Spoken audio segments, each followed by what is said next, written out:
Hello, how are you, friends? Welcome to a new video. Today we're going to start configuring our Cisco Catalyst Express 500 switch, and we're going to start configuring it from scratch.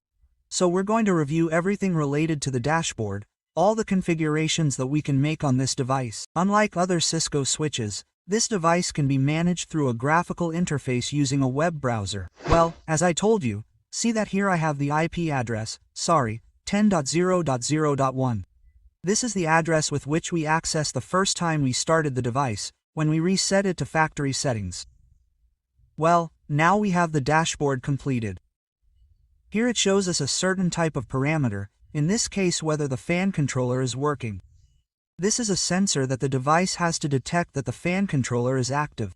Also the temperature sensor. This is the information that we configured in our first configuration, right? Redundancy aside, this is the case here with the IP address, which is 2002. And, well, there are other parameters that we must also have on the device. There is something very important here. See that here it shows us the status of all the ports that we have on the device. If we stop at the port. For example, here I am stopping at Fastnet or Internet 4. It tells me that there is no description and the status is that nothing is connected. And here we have the port. The 2 gigabit ports, which are these 2 ports here. And those are the 2 input ports, which in this case are the ones that are going to provide service to the device. These 2 ports, port 1 and port 2, are the gigabit internet ports, but these here are 100 megabytes per second ports. We have to keep these here in mind that this Cisco Catalyst Express 500 device, its name really tells you that this is not a business device. It is a device for small companies that do not require advanced configuration, but rather a somewhat basic configuration. Let's go to the configuration section here and we will first find Smart P. Smart P is basically a parameter that the devices have in which we are going to configure or give parameters to the devices so that users can connect to the switch and it will automatically take the configuration that we previously indicated. We have the port configuration.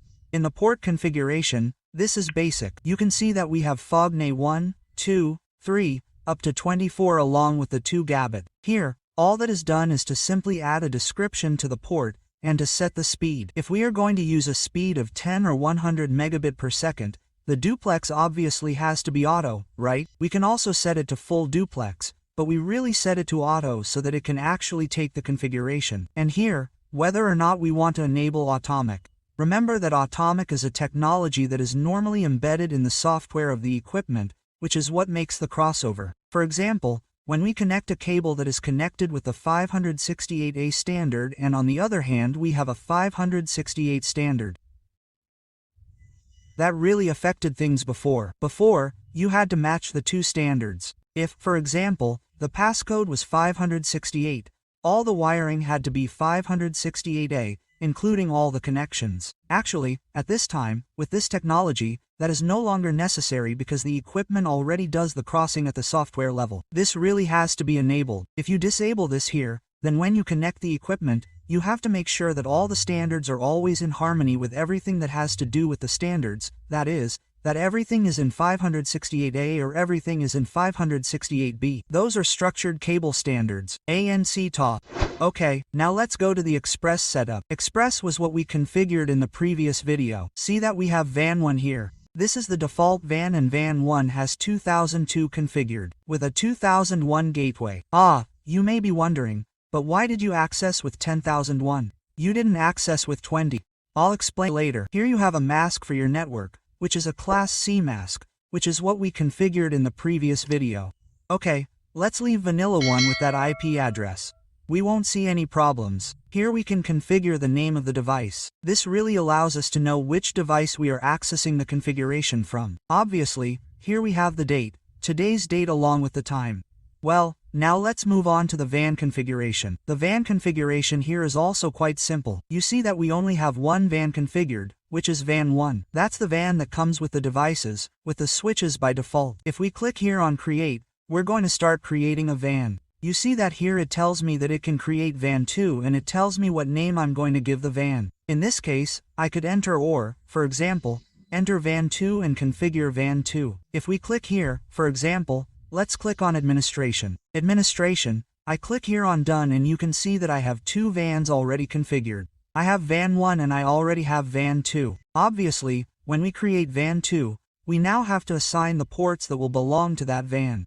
Well, as we have always done during the Cisco CNA course, right? Obviously, we are doing it in a graphical interface. For example, if we want to delete a van, we simply click here and simply delete the van. In the Advanced Configuration section, this simply allows me to enable STP on the van. STP is the Spanning Tree Protocol. And remember that the Spanning Tree Protocol's main mission, or the mission for which it was created, is to prevent Layer 2 loops from occurring in LANs. Something you have to take into account is that, as you can see, I am creating the villages and STP is completely disabled. If I check this STP option here, STP is activated in all the villages, but if I uncheck it, it is disabled in all the villages that are created. Okay? So, we can also choose which villages will have STP configured. And here we have IGMP snooping. We can also enable it for all villages, as well as disable it for all the villages, or we can also choose which villages will have IGMP Snoopy configured. Let's go to the SNMP section, which is practically okay. It tells me that the changes should be saved. Okay, ready, they are already saved. Let's leave that created village there. Okay, here in the SNMP section, see that SNMP is disabled. If we are really using SNMP, we can enable it. Remember that SNMP is for configuring it as an agent so that we can obtain additional information from the device. Okay, here we have the channel ports. In the channel section, remember that channels are a grouping of ports that will function as a single port and that, well, allow us to increase the bandwidth within a trunk connection. The first channel is configured in a trunk connection between two switches. So, over here, if I click on Create, look at the message that comes up, a role message. Only ports enabled as switch ports can be part of the channel. Why am I getting this error? Well, precisely because the device does not yet have any type of port configuration, it does not have any VLAN configurations, it does not have any trunk link configuration, nothing. Precisely in order to do all this we have to enable everything that has to do with the configuration of the device between the VLANs and the trunk links. Well, we have the users and password section. Here we can create different users. This was the user I created in the previous video. We can create other users as well. Yes. And we can add their passwords so they can manage it as well. Well, and restart and restore is to obviously factory reset the device. Here we have the monitoring. The monitoring, if we go here, this whole section is the configuration section. If we go to monitoring, we're going to see the port status. Trend is not really that small. Let's see the trend section. Actually, this shows the graphs of everything that is happening here at this moment, the bandwidth, the packets. We can check the bandwidth by day, by hour, by minute. Here we can also evaluate the errors by port, for each of the ports, if any port is presenting errors, right? So let's see what the port status has to do with it. The port status, something I showed you at the beginning and it was why I was accessing through the IP address 100,001. Well, precisely the FAS Ethernet in its initial state, this equipment is in VAN 1000. For example, I changed the IP address, which was the one we configured when we reset the equipment from the factory. It was the address 20.0.0.1 as the gateway. If we connect our equipment in its initial state, that is, we connect it in port 1 to the computer port, the equipment itself will not be able to access. Because port 1 is in VAN 1000 and that port is already configured by default to access 100,001. In reality, if we want to access with the address 20.0.1, which was the one we configured in the previous video, we have to connect the cable in port 2 or in port 3, because port 2, see that it is in VAN 1, you see, this port is in the vanilla in 1. Obviously, once we start configuring everything, we can assign port 1 to a manageable VAN or a configured VAN. All the ports that are in VAN 1, in the villa, VAN 1000, are considered a parking van. It is a villa that really, all the ports that are in that villa will not have access to absolutely anything, but the port will be turned on. You connect the port and the port will link.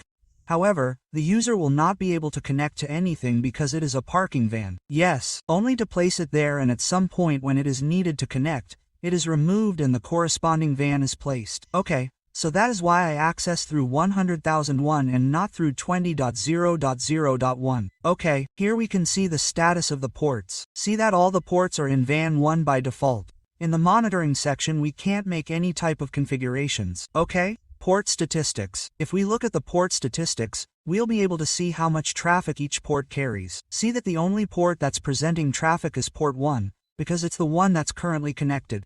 Transmit details here. obviously the collisions, the brokers, the multicasts, the unicasts, we can check all this here. And alert log. These are all the notifications of messages that the device can generate. Remember that when we connect to a Cisco switch via console, it usually always generates a syslog message of all the alerts that have been presented in the equipment. If there's any problem or failure in the equipment, it communicates it in the console interface. Precisely when I told you about SNMP, SNMP acts as a relay agent for these types of messages. See here, it tells me that port 1, this port is blocked by the spanning tree protocol. Well, the spanning tree, in some cases, the STP translations are different, right? That's why many people sometimes ask me why I don't put the videos in Spanish. Well, I can put them in Spanish, but sometimes these types of things, see Spanish protocol, are translated like this here, you see? So it's really like I know it, but sometimes it causes some confusion. So this port is blocked by STP, that is to say,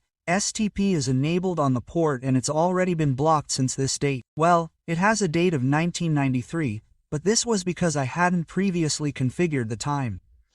In diagnostics, we can, well, a certain type of diagnostic, in case of problems that the equipment has, it will do that type of diagnostic. The software update, this is as simple as clicking on Browse, searching for the image, uploading it to the device, and clicking on Update. Obviously, I want to remind everyone that when we are going to update a device, we have to make sure that the power, the electrical connection to the device, is stable. If there is any type of power failure, the device's operating system could be damaged. So, when we are going to update something, we always have to connect it to a UPS or simply be sure of where we are going to connect it. Well, that's all the configuration that this device has. It's a very basic configuration, as you can see, well, for all those people who find it useful, for all those students who find it useful, and also to learn that within Cisco there are also graphical interfaces in which we can manage the devices.